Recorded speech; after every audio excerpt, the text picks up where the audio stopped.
ऐसा अभ्यास कर लो, मान लो हमारी बात। कभी भूखे रहकर नाम जप करो, कभी प्रसाद पा के नाम जप करो, कभी भीड़ में खड़े होकर नाम जप करो, कभी एकांत में बैठकर नाम जप करो, चलते हुए नाम जप करो, सेवारत, कभी शांत बैठकर हर स्थिति में अपने को तैयार कर लो कि नाम जप ना छूटे। सच्चा उपासक एक सच्चे योद्धा जैसा होता है। जैसे राजकीय सैनिक हर परिस्थिति से निपटने के लिए तैयार रहता है, जल में हो, आकाश में हो, थल में हो, हर प्रकार की सेना। ऐसे हमारे अंदर हर परिस्थिति में भगवद विस्मरण ना हो, ये तैयारी करनी। अभ्यास में बहुत बड़ी ताकत है। आप एकांत बैठकर नाम जप नहीं कर रहे तो फिर आगे अभ्यास कैसे करेंगे? एकांत में प्रपंच वृत्ति का सहयोग दे रहे हैं, जो सोचवा रहे सोचते चले जा रहे हैं, जो बुलवा रहे बोलते चले जा रहे हैं। आप साधक हैं, आप संयम में क्यों नहीं हो रहे हैं? रोज सुनते हैं साधु का बल, उपासक का बल क्षमा, कहीं लेस नहीं दिखाई दे रहा, नाक में गुस्सा रखा है।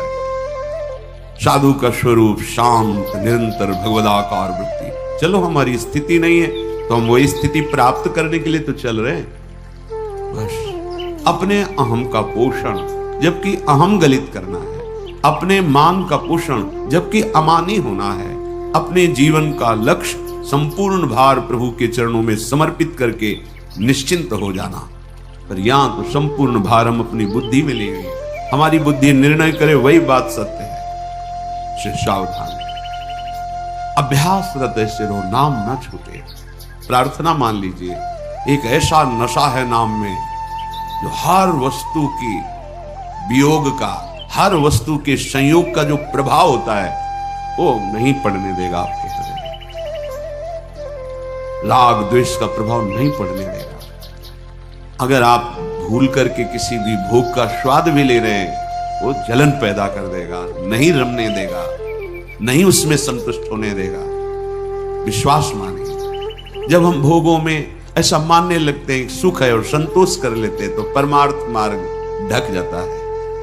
भोगों में सुख नहीं, हमें जो सुख चाहिए वो यहां नहीं है। हर ये संतोष पैदा हो जाए प्रभु के नाम जप में, प्रभु के लीला गुण गायन में, वो सुख है ऐसा अनुभव आने लगे। लेकिन हम तो संतुष्ट हैं, थोड़ा मान, थोड़ा रुपया, पैसा, भोग सामग्री, और प्रभु को भूले हुए हैं। नहीं, बहुत सावधानी की जरूरत है। रोज की रोज आयु जा रही है, रोज का रोज जीवन मृत्यु के समीप पहुंच रहा है। कल वो गया, आज हम गए, कल वो गए। देख रहे हो, फिर तुम सावधान क्यों नहीं हो? प्रमाद में क्यों हो? तुम यहां अविनाशी बनकर नहीं रह सकते, जाना पड़ेगा। फिर क्या किसी से वैर, क्या किसी से राग, अपना काम बनाओ, नाम जप। रोज सुनते हैं आप सत्संग में, प्रायः यही बात होती है, पर हम जब देखते हैं तो रंग नहीं दिखाई देता। नितिक धर्मिन संग तो रंग बढ़त नित नित सरस, नित नित प्रेम अभंग, यह जो कृपा हरिवंश। हर कार्य करते हुए अंतर्मुख है, बाहर से उदासीनता छाई हुई है, अंदर से आनंद सिंधु प्रभु के चिंतन में महासुख का अनुभव कर रहा है। उपासक का ये सुख, बात करे तो मानो अमृत झर रहा है, क्योंकि उसके मुख में भगवान नाम है, हृदय में भगवद आश्रय है। समीप बैठे तो लगता है कि हम किसी परमानंद के समीप बैठे। हमारी स्थिति क्या है? वाणी से बोले तो दूसरे का हृदय दुखी हो जाए, जलने लगे। हमारी चेष्टा ऐसी है। कैसे कैसे हम कहां पहुंचना चाहते हैं? हमारा लक्ष्य क्या है? हमारे आचरण क्या है? मिलान कीजिए। श्रीपाद प्रबोधानंद जी महाराज कह रहे हैं, मैं एक ही कामना कर रहा हूं, मुझे वृंदावन में विराजमान श्यामा श्याम का स्मरण और सेवा, बस। ना मुझे भोग चाहिए, ना मोक्ष चाहिए, ना मुझे कोई भक्ति की ऊंचाई स्थिति चाहिए, मुझे श्यामा श्याम चाहिए। जिसे हित महाप्रभु कहते कि बड़े बड़े महापुरुष हैं, नमस्कार है, ईश्वर की भक्ति में तन्मय है, पर मैं क्या करूं? मेरा हृदय तो वृंदावन में विराजमान लाडली जी के चरणारविंद की सेवा के सिवा कुछ नहीं। अलम विषय वार्तया नरक कोटि विभत्सया वृथा श्रुति कथाश्रमो बत विभेमि कैवल्यतः परेश भजनोन्मदा यदि सुखादया किं तथा परंतु मम राधिका पदरसे मनो मज्जतु। ये विषय वार्ता प्रपंच वार्ता तो छोड़ो, ये तो घोर नरकों जैसी भयानक है, ये भय देने वाली है, बड़ी भद्दी है, गंदी है, विभत्स है, और मोक्ष से भी मुझे कोई संबंध नहीं, क्योंकि मैं प्रियाजू की सेवा छोड़कर मोक्ष सुख भी नहीं चाहता। और जो ईश्वर की भक्ति में बड़े बड़े महापुरुष हैं उनको हम नमस्कार करते हैं। बस मेरे मन में तो एक ही बात है कि जो मेरी लाडली है उनकी चरण समीपता मिले, उनकी सेवा मिले। ये वृंदावन रस के जो रसास्वादी उपासक हैं समझे। श्रीपाद कह रहे हरि भक्ति महम न कामये मम मुक्ति ही प्रतिभाति सुक्तिवत नयने निपीय राधिका रति कुंजई रति मंजुलम बनम। स्वर्ग नरक का पवर्ग आश नहीं त्रास, ना कोई आशा है ना कोई भय है। स्वर्ग मिले मोक्ष मिले इसकी आशा नहीं, नरक मिलेगा क्या इसका भय भी नहीं है। ये प्रेम है। श्रीपाद कह रहे कि मेरे अंदर ऐसी कोई कामना नहीं है कि मैं बहुत बड़ा भक्त बनूं, भक्ति हृदय नहीं है। और मोक्ष तो मुझे सीपी के समान दिखाई दे रही, कहां समुद्र और कहां सीपी। समुद्र अगाध प्रेम रस धारा जिनके चरणों से प्रवाहित होती है प्रियाज लाल, और मोक्ष सीपी, जैसे समुद्र के तट पर सीपी दिखाई दे, इस प्रेम समुद्र के आगे मोक्ष भी सीपी के समान दिखाई दे। फिर लोक लोकांतर के भोग तो हमारे हृदय में एक कामना है, नयनेन निपीय राधिका, मैं देखूं आवत श्री वृषभान दुलारी।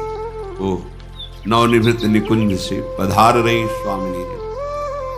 कुंजन के आंगन में जहां जहां पग धरे, छवि के बिछौना से बिछाए कहां।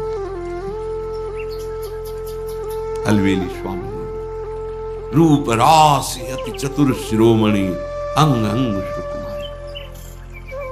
मेरे नेत्र देखना चाहते हैं प्रियाजू के श्री चरणों को। मेरा मन अब श्री जी के चरणारविंद की सेवा के सिवा कुछ नहीं चाहता। ये वृंदावन रजरानी रसिक महापुरुष वृंदावन का नित्य परिकर कृपा करे तो हमारे मन में बात आए। सबसे बड़ी बात प्रेम है, और प्रेम समुद्र का सार श्री लाडली जो है, प्रेमाधीन प्रभु प्रतिपल इनके मुख को जोहते रहते हैं, रुख का अवलोकन करते रहते हैं। ये अंतर की बात है।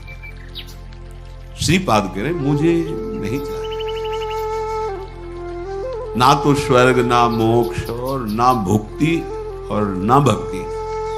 बड़ा गूढ़ विषय है, क्योंकि ये रस न देवर ब्रह्मादेर न खलु हरि भक्ते। अभी महाप्रभु ने कहा कि ईश्वर की भक्ति में बड़े बड़े महापुरुष इनको प्रणाम करते हैं। मुझे तो बस श्री जी के चरणों का प्रेम, श्री जी के चरणों की सेवा। ये वृंदावन नित्य विहार रस के रसिक जनों का हृदय है। इष्ट श्यामा महारानी भगवत रसिदी कहते हैं।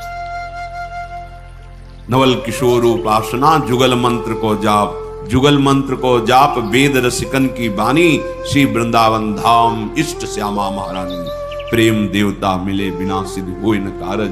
भगवत सब सुखदान प्रगट भय रसिकाचार्य।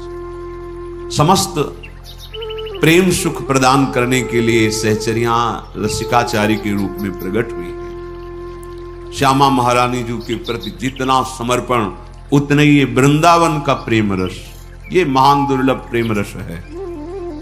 वृंदावन का प्रेम ये दुर्लभ है। ये बड़े बड़े ज्ञान विज्ञान संपन्न महापुरुषों के भी समझ में आने वाला नहीं है। श्री जी जब कृपा करें तो समझ में आ जाए, श्री जी कृपा ना करें तो जो महान ज्योतिर्मय आत्मस्वरूप ब्रह्म का बोध कर लेता है उसी में लीन हो जाता है। ब्रह्म तेज को ज्योति जहां योगेश्वर धरे ध्यान, ताही को आवरण नहीं पावे को जान। उसी ज्योतिर्मय आत्मस्वरूप प्रभु में लीन हो गया। वो उसको भेद करके निकुंज में प्रवेश पाना, ये रसिकाचार्य जो सखियां प्रकट हुई हैं, इनके मंत्र में, इनकी उपासना पद्धति में सामर्थ्य है। श्रीपाद कह रहे हैं ये मोक्ष तो मुझे सीपी की तरह दिखाई दे रहा है। प्रेम अगाध समुद्र है, सीपी क्या करेंगे लेके, प्रेम समुद्र में अवगाहन करना है। मेरे हृदय में एक ही बात है कि श्री जी के चरणों का साक्षात दर्शन हो और सेवा में निरंतर उनकी रहूं। ये प्रदान कर सकता है वृंदावन, वृंदावन के रसिक जन, वृंदावन की रजरानी। पक्का समझिए, इसमें और कोई साधन नहीं। ये जो प्रेम है बड़ा गूढ़ प्रेम है, अत्यंत एकांतिक प्रभु का प्रेम रहस्य है। बाहर तो हिम्मत भी नहीं पड़ती इसकी चर्चा करने की। प्रायः बस सिद्धांत या नाम महिमा, भक्त महिमा, प्रिया प्रीतम के प्रेम की बात अगर कहीं दो चार शब्द भी यहां होती तो बहुत डर के होती है, क्योंकि इसका अधिकार जब तक ये पुरुषत्व का अभिमान है, स्त्रीत्व का अभिमान है, तब तक बनिता पुरुष भाव मिट जाए। जब देह भाव है तब समझेगा प्रिया प्रीतम कोई स्त्री पुरुष थोड़ी है, ये सखियां कोई स्त्री थोड़ी है। अभी तो हम प्रपंच के वर्ताव को ही सत्य मानने वाले हैं। पहले तो इस त्रिगुण रचित माया से पूर्ण रूप से राग रहित हो जाए, दृढ़ वैराग, कोई भी लोक लोकांतर का सुख उसके चित्त में क्षोभ नहीं पैदा कर सकता। पर ये पात्रता की बात है, पर हम पात्र नहीं, हम बच्चा है। दो के ही हृदय में रसाने की पात्रता की तरफ तो फिर हमारे कदम ही नहीं बढ़ेंगे, हम बच्चा बन जाए। एक बार श्री पूज्य राधा बाबा के पास वृंदावन से स्वामी श्री हितदास जी महाराज तो बाबा वृंदावन से आए। रसोपासना में लाडली जी के चरणों के आसक्त चित्त है, कहा कुछ सुना तो राधा प्यारी तेरे नयन सुनो, तय निज भजन कनक तन जोवन लियो मनोहर मुख। ये सुनाओ मत, ये उनका बाबा है तो ऐसे हम तो वृंदावन में माइक से गाते हैं, हम तो वृंदावन में बहुत ये संभाव्योपि विरंचि नारद शिव स्वयं भुआद्यैर्नया, ये वो रस है। बस कैसे हाथ लग गया, बस कृपा ही है, कृपा, अधिकार नहीं है, कृपा है। हम वृंदावनवासी माइक से गाते हैं, ठसक से गाते हैं, क्योंकि महल में घर में है। श्रीपाद कह रहे हैं जो हमको ऐसा दुर्लभ सौभाग्य प्रदान करने वाला है, वृंदावन, रसिक संग, रजरानी का सेवन, तो अब चाहे कुछ भी हो जाए हम छोड़ने वाले नहीं। देखो ये निष्ठा पकड़नी पड़ेगी। अपि शुष्क फलादि भक्षयन क्षुधितो निर्झर वाह विवम तृषा गिरिराज गुहास विश्रामो बस वृंदा विपिने सुखम सखे। हे मित्र, बहुत बड़ी वस्तु प्राप्त होने वाली है तुम्हें। तुम वृंदावन का आश्रय ले लिए हो, ब्रज 84 कोश का आश्रय ले लिए हो, ब्रज भूमि का, बहुत बड़ी वस्तु मिलेगी। यहां वास करना और सावधानी से वास करना, बस इतने में ही भगवत प्राप्ति हो जाती है। ये धाम है, क्योंकि यहां की वायु, यहां के रसिकों के दर्शन, आप जानते भी नहीं कि कौन महापुरुष कितनी उच्च अवस्था को है, जिसके दर्शन मात्र से संस्कृति का नाश हो जाए। ऐसे प्रेमी जन यहां विराजमान हैं। जैसे भगवान सर्वत्र हैं पर आपके नेत्र नहीं प्रकाशित हुए तो आप नहीं देख पा रहे। ऐसे वृंदावन में एक से एक ऊंची अवस्था को प्राप्त महापुरुष हैं, जो साधारण व्यवहार बर्ताव कर रहे हैं। आप समझ ही नहीं सकते कि इनमें कहीं ऐसी भी स्थिति है क्या, पर उनके दर्शन से अमोघस्य, संतों का दर्शन व्यर्थ नहीं जाता है। इसीलिए हम कह रहे हैं अगर यहां थोड़ा रहनी ठीक हो जाए तो रहनी मात्र से ही भगवत प्राप्ति हो जाएगी। कई बार चर्चा में आया कि हमें परम धाम या परम पद प्राप्त नहीं होना, हम परम धाम में रह रहे हैं, परम पद में रह रहे हैं। आप शुष्क फलादि भक्षयन, यहां थोड़ा जबान को संभालिए, चटोरापन हटाइए। जो रहनी सुधारनी है सबसे यहीं से गिरता है साधन। ये जबान अगर, तो फिर ये हर इंद्री को प्रेरित करेगी और सतमार्ग से भ्रष्ट कर देगी। देखो खेल है, आप भगवान के तो माया भी भगवान की, कोई किसी और की नहीं है कि वो डर जाएगी तुमसे। अगर अध्यापक ने पढ़ाया है तो प्रश्न भी वही करता है, और पास भी वही करता है और फेल भी वही करता है। और कोई भी प्रश्न आपकी क्षमता से बाहर नहीं होता, जो पढ़ाया जाता है वही प्रश्न होता है। ऐसा नहीं होता कि पढ़ाए कक्षा 5 की बात और प्रश्न करे 10-12 का, ऐसा नहीं होता। आप जिस स्थिति में लाए गए हैं, आपको जो स्थिति का उपदेश दिया गया है, उसी के अनुसार आपको प्रश्न होगा। हमारी रसेंद्री बहुत हमको गिरा देती है, बहुत खुश। अगर हम सात्विक भोजन करेंगे, अल्प भोजन करेंगे, तो विक्षेप से बच जाएंगे। जो